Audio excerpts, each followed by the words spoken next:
your players. And you know, I've seen it for a long time, but your players don't just aren't just blowing smoke when they talk about you. They really like you. How do you get to them to feel that way? Yeah, I don't know if I can answer it. Just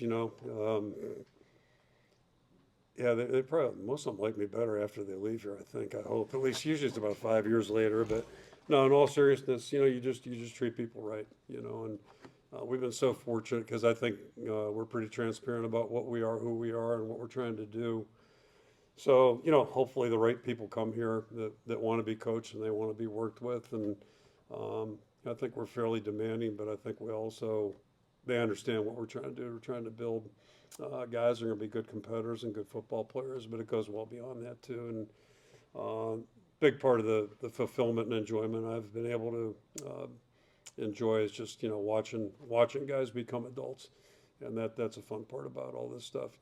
Anthony Huron's down on the field and met with him yesterday at the broadcast crew, and just how cool is it? A guy played here 27 years ago, just happens to be working this game tonight, and lot of guys that played are just around on our staff, support staff, and it's fun to see them grow into young people and young adults and doing some really neat things in their lives. And I think we're just all who we are. I guess that's it. And have the right people get together, the good things happen. David? David Eichel, HawkeInsider.com. Kirk, kind of a two-part question. What was kind of the emotions when the team and the coaches kind of threw you in front of the swarm? And have you ever done that before? And I guess secondly, you've repeatedly talked about the people when it comes to Iowa and why it's worked so well, just the pairing. Did you ever have a moment or a year where you just kind of knew, like, okay, this is going to be the spot I'm going to spend, whether it be the majority or the rest of your career at? Yeah, man. Full disclosure, when when I interviewed out here, like first of all, I didn't know where Iowa was exactly. I'd been here as a kid, but I didn't know where that was at any time when I was a little kid. But so I didn't know where it was. And the second question is, what would you do if you lived in Iowa? So we found out. My wife and I found out.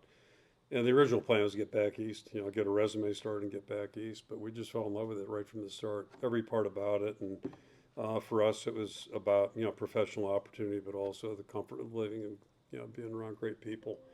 So, my 27 plus 9 years, 36 years, that's been the common denominator. And then obviously things have changed as we started raising a family. So yeah, you just never know where life's going to take you. It's a great life lesson. It was the last thing I thought would happen, and here we are. I never thought I'd be a head coach either. So that's kind of happened. It just happened by chance as well. But I've always enjoyed what I did, and it's worked out okay. Tom Kicker, Hawkeye Report. Mary's in the tunnel. Daughters are there. Grandkids are there. What was that moment like for you? Well, first of all, you got no chance of getting her on the field. Zero. That would have been an upset. That would have been huge. That would have been huge. Yeah, that was pretty good too. So that was a pleasant surprise, and it meant a lot. Yeah, just wish the three boys could have been here too, but they're all working like I am. So it's great. It's just special, and it's great to be able to share with some pretty special people and a couple grandkids on top of it. Not bad. In the back.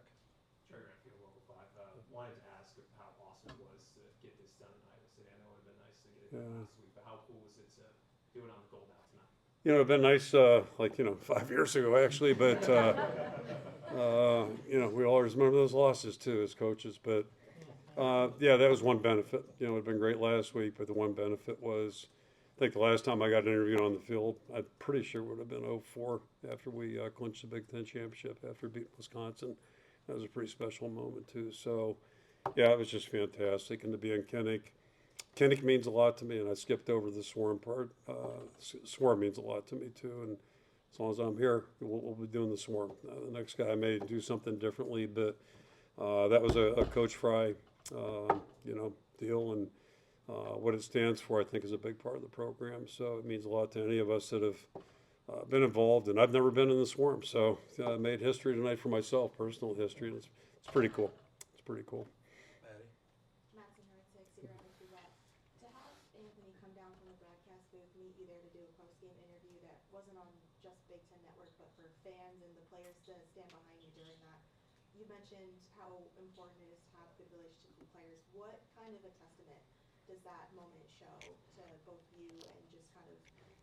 legacy that you've built as a head coach? Yeah, my wife threw one out there probably about 15 years ago, maybe, or 10 years ago. I don't know about, like, you know, head coaches probably should move every 10 years, 8 to 10 years, because, you know, fan fatigue, all this stuff that comes with being somewhere in a while. And she's probably right. She's right about most stuff, but the flip side is we think about what you miss, and that's been the benefit. Having been here during the 80s, there's so many people that come in our building that, you know, I know from that decade, and it's nice to have those relationships, and, you know, now being back and 2 head coaches in 47 years. So all the players that have been in the program since the late 70s feel comfortable coming in the building. And, you know, if you do move around, there's a lot of guys that move around. I'm not judging anybody, but there are things you miss out on, you know, a lot of things you miss out on. And so I'm just so appreciative of that part of it too, because that's, believe me, you know, the season's what it's all about. But, you know, once you get past the football, there's a lot more to it. And if you move around, you miss out on those opportunities. It's just not the same. Last week I go on the field, coming out of that tunnel, end zone, whatever, where we come out, and standing on my left is Bob Cratch, who I coached here in the late 80s and went on and had a beautiful career in the NFL and lives in Minnesota now, and his son's the linebacker coach at Iowa State. How cool is that to catch up? I haven't seen Bob in 25 years. My wife actually bought furniture from him 25 years ago. Small world. And that was a trip too, just to watch Bob Cratch talking about furniture and like textures, and I'm like, are you kidding me? But you know, it was special. That's special, and those are the things that are really good in this life. Shannon? Coach, how do you take this all in? Yeah, probably. You know, the song "Glory Days," right? I mean, everybody knows that one, right? I was actually listening to it the other day when I was walking. I'm like, you know, but yeah, when it's all time, there's time to do all that stuff, and typically, yeah, I don't know. We'll figure it out. Maybe my wife will go out to dinner during the bye week, something like that. But yeah, right now it's just me good to get back into this season, and that's been one thing.